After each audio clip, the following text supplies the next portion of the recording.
तो शुरुआत झारखंड कर बखान करे जाती है गीत में। झारखंड कर हरियाली, नदी नाला, वन जंगल, पहाड़ पर्वत किस तरह से बिरसा भगवान कर धरती है कि हम गीत में और इनके बता दी, गौर कराओ।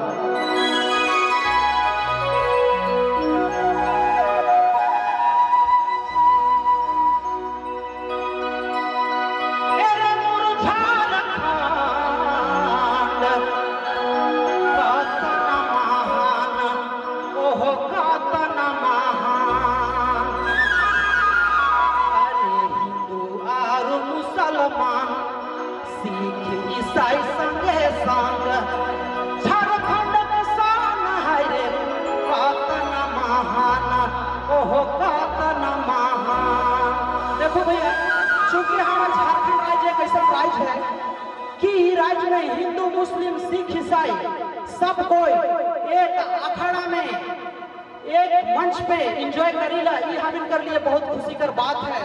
और आवे वाला सदियों तक हम इनका रहे प्यार बनल रही और सबके बनाए के रखे